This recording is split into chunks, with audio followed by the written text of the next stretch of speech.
የብሪቲሽ ሙዚየምን ያስጨነቁት የኢትዮጵያን ታቦታት ያልተነገረው የታቦቱ ግርማና የባርናቢ ፊሊጲስ ምስክርነትም Today, why are looted Ethiopian treasures from the 19th century still in the UK? I'm Malika Bilal. A new exhibition in London showcases plundered artifacts from the Abyssinian Empire, casting a spotlight once again on the debate over whether the spoils of war should be returned to their home countries. They were seized by force. That is the truth. That is why they are in the British Museum. The British Museum is the largest depository of stolen goods in the world.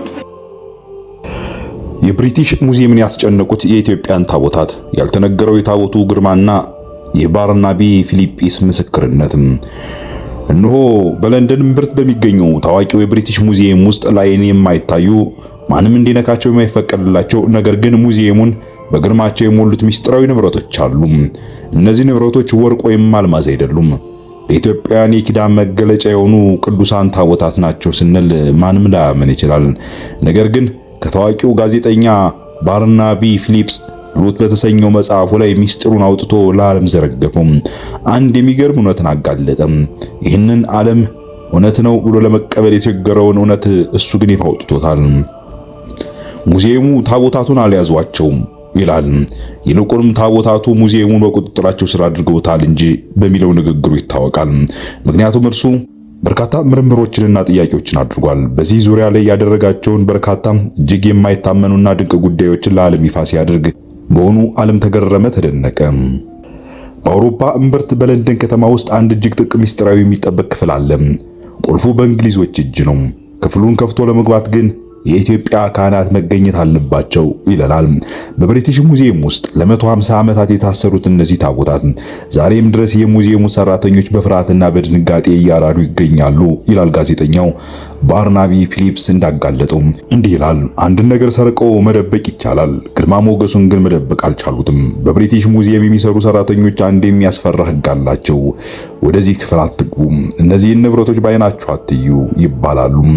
የታቦታቱ መንፈሳዊ ግርማ በሙዚየም ሰራተኞች ሕሊና ላይ የፈጠረው ጫና ዛሬ የእንግሊዝን መንግስት ታሪክ ተሰምቶ በማያውቀው ሁኔታ እያወዛገበ ይገኛል።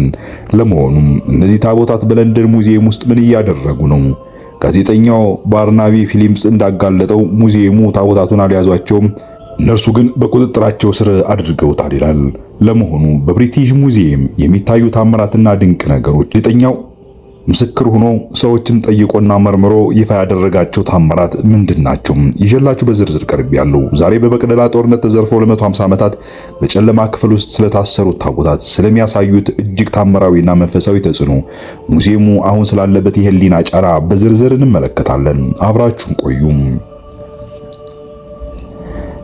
መቅደላ 1860 በጄኔራል ሮበርት ናፒ የሚመራው የእንግሊዝ ጦር መቅደላን ሲወር የወሰዱት ንብረት የታሪክ ጠባሳ ሆኖ መቅረቱ ታሪክ ይነግረናል። በሺህ የሚቆጠሩ የብራና መጻሕፍት፣ የመድኃኒት እንዲሁም የሥነ ፈለክ ሌላም ምርምር ስራዎችን አጭቆ የያዙ እጅግ በርካታ የሆኑ የብራና ላይ ጽሑፎችና ጥንታዊ መዛግብቶቻችን፣ የወርቅ ዘውዶችና 11 የኢትዮጵያ ኦርቶዶክስ ተዋሕዶ ቤተክርስቲያን ታቦታት ተዘረፉ።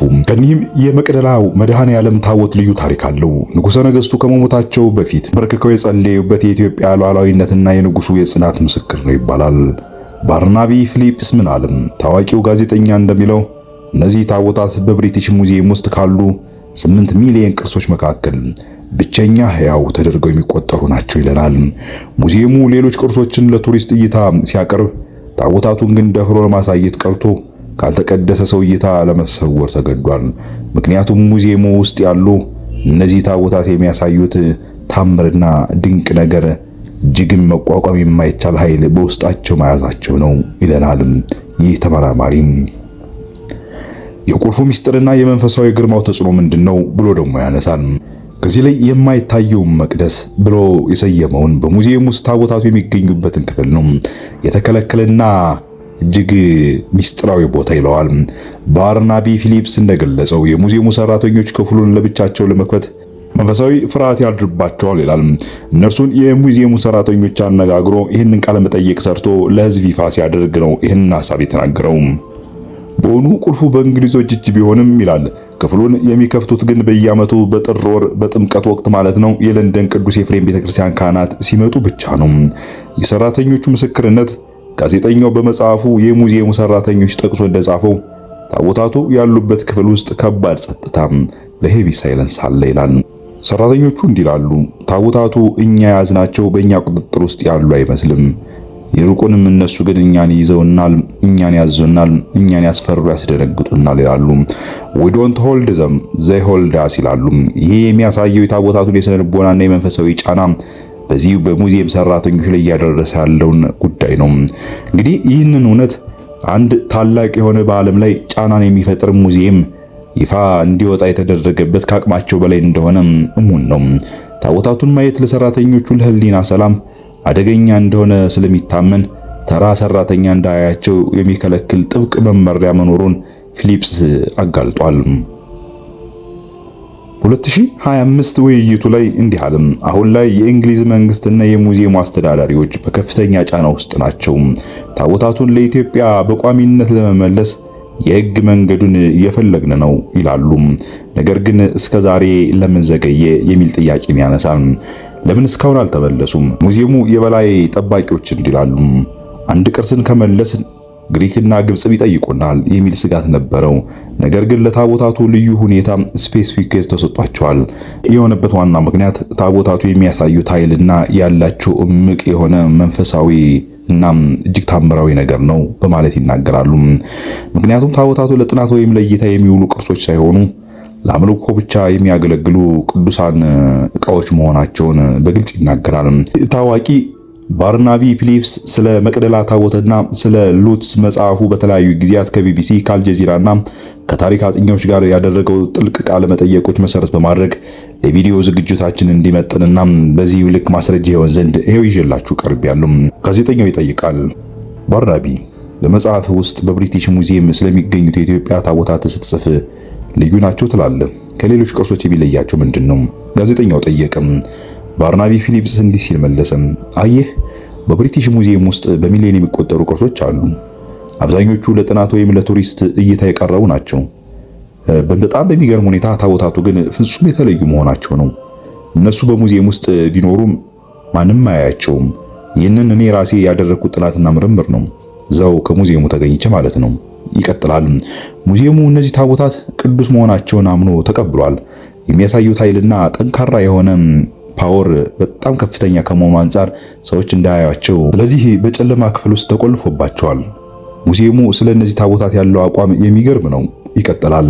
በአንድ በኩል የኔ ናቸው ይላል፣ በሌላ በኩል ግን መንካት ወይም ማየት አይችልም ይላል። ይህ ትልቅ ተቃርኖ ነው።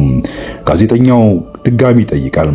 የታቦታቱ አያያዝ በሙዚየም ሰራተኞች ላይ የፈጠረው ስሜት አለ ብለህ ታምናለህ? ሰራተኞቹስ ምን ይላሉ ብሎ ጠየቀው። ባርናቢ ፊሊፕስም ሲመልስ እንዲህ ይላል።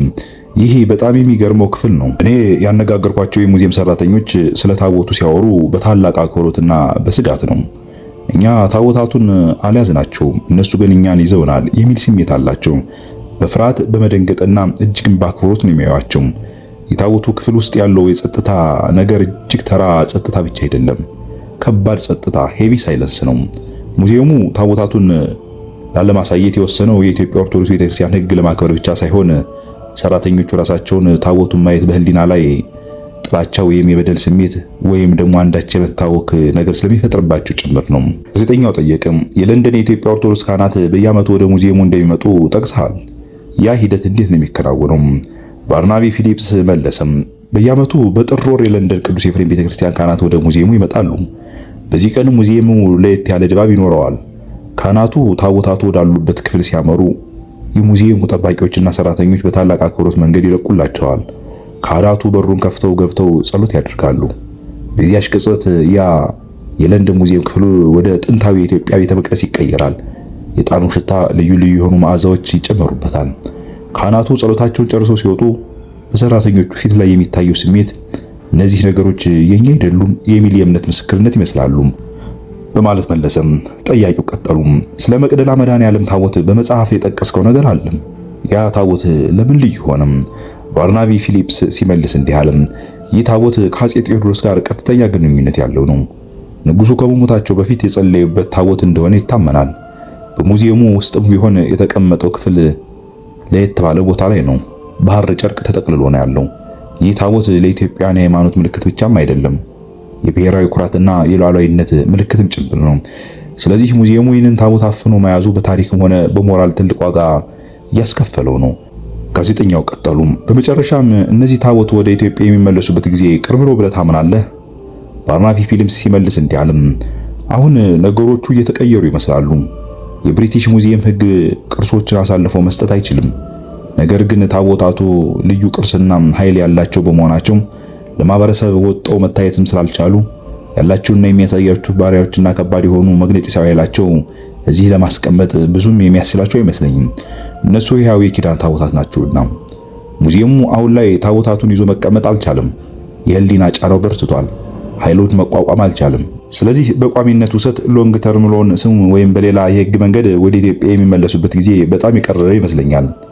ታቦታቱ ያሉበት ክፍል እነሆ ለ150 ዓመታት ተቆልፎ መቆየቱ ራሱ ትልቅ ታሪክ ነው። አሁን ግን በሩ የሚከፈትበት ጊዜ ደርሷል ይላል ታዋቂው ተመራማሪና የታሪክ አጥኚ የሆነው ባርናቢ ፊልፕስ ዓለምን ያስደነገጠና ታምር ያስባለ ጉዳዮችን በሚዲያው ሲገልጽ። አስገራሚና አስደናቂ የባርናቢ ፊልፕስ ዘገባ ተከትሎ በርካታ የሆኑ መረጃዎች ወጥተዋል። በ2024 መጀመሪያ ላይ ዘ አርት ላው ፋውንዴሽን እና የተለያዩ የህግ ተሟጋቾች ባወጡት መረጃ መሰረት በብሪቲሽ ሙዚየም የሚገኙት 11 ታቦታት በዝርዝር ተለይተዋል። ሙዚየሙ ታቦታቱን በመጋዘን ውስጥ ያሉ ንብረቶች አድርጎ መመዝገቡ በህግ አግባብ ስህተት እንደሆነ ተገልጿል። ምክንያቱም በሙዚየሙ መመሪያ መሰረት ማንኛውም ቅርስ ለጥናት ለእይታ መዋል አለበት። ነገር ግን ታቦታቱ ለ150 ዓመታት ታይተውም ለጥናትም ቀርበው አያውቁምና የሚል ጥያቄ አንስቷል። በቅርቡ የወጡ የቤተ መቅደስ ሰነዶች እንደሚያሳዩት በ1868 መቅደላ ላይ የተካሄደው ዘርፊያ በታቀደ ሁኔታ የተፈጸመ ነበረ። ምርምር ውጤቶቹን ጠቅሰው ሲናገሩ ሰነዶቹ እንደሚያመለክቱት የእንግሊዝ ጦር የታቦታቱን ዋጋ የሚያውቁ የጥበብ አማካሪዎች ይዞ ነበር የመጣው። የመቅደላ መድኃኔዓለም ልዩ ሚስጥርም ይህ ታቦት ከአፄ ቴዎድሮስ ጋር ያለውን ቁርኝነት ብቻ ሳይሆን በሚያሳያቸው ኃይልና መግነጢሳዊ በሆኑ መንፈሳዊ ማንነቶች ጭምር ነው በማለት ሐሳባቸውን ይገልጻሉ። ዛይድን ቻምፕል ድብቁ ቤተ መቅደስ በማለት የሙዚየሙ የውስጥ ምስጢር በቅርብ እንደተናገረው ዘ ጋርዲያን ጋዜጣ ላይ ታቦታቱ ያሉበት ክፍል ዝም ብሎ መጋዘን ሳይሆን ሙዚየሙ በውስጥ አሰራሩ እንደ ቅዱስ ስፍራ ነው የሚመለከቱት። በክፍሉ ውስጥ የአየር ሙቀት እርጥበት መቆጣጠሪያ ከሌሎች ክፍሎች የተለየ ነው። ይህም የሆነበት ታቦታቱ የተሰሩበት እንጨትና ጨርቅ እንዳይበላሽ ሳይሆን ታቦታቱን በማክበር ካልተያዘ አደጋ ያመጣሉ የሚል ስውር ፍርሃት በሙዚየሙ አመራሮች ዘንድ ስለነበረም ጭምር እንደሆነ በግልጽ ተናግረዋል። ይህም የሚያሳየው ሙዚየሙ በይፋ ሳይንስን አምናለሁ ቢልም በታቦታቱ ረገድ ግን መንፈሳዊ ኃይል እንደሚፈራ ጭምር መናገሩ ነው ይላል ዘ ጋርዲያን። በሆኑ ታቦታቱ በሰዎች ተዘርፈው ሊወሰዱ ይችላሉ። ክብራቸውንና ግርማቸውን ግን ማንም ሊዘርፈው አልቻለም። በለንደን ሙዚየም ውስጥ በጨለማ ክፍል ቢቆለፍባቸውም እንኳ ግዙፍ ተቋም ውስጥ ግን ታቸውን አስከብረው የሚኖሩ እጅግ መግነጢሳዊ ኃይላቸውን እየረጩ የሚያውኩ ራሳቸውን ያስከበሩ ሆነዋል። እነሆ በዚህ ግዙፍ ተቋም ራሳቸውን መንፈሳዊ ግዛት መስርተዋል። የኢትዮጵያ ኦርቶዶክስ ተዋሕዶ ቤተክርስቲያንና የኢትዮጵያ ሕዝብ ለዘመናት ያደረጉት ጸሎትና ጥያቄ ፍሬ ቢያፈራ መልካም ቢሆን ወደ ሀገራቸው ቢመለሱ እግዚአብሔር ሲፈቅድና ነገሮች ሲመቻቹ በመንበራቸው ይቀመጣሉ ብለን እናምናለን። የታቦታቱ በክብር መመለስ የታሪክ ፍትህ ብቻም ሳይሆን የኢትዮጵያ መጻኢ ምልክት እንደሆነ እናምናለን። እናንተስ ስለዚህ ጉዳይ ምን ታስባላችሁ? የታቦታቱ መመለስ በኢትዮጵያ ላይ ምን አይነት መንፈሳዊ ለውጥ ያመጣል ብላችሁ ታምናላችሁ? አስተያየታችሁን በኮሜንት አስፍሩልኝ። ቪዲዮውን ላይክ እና ሼር በማድረግ ይህ የታሪክ ሚስጥር ለብዙዎቻችን እንዲደርስ አድርጉ።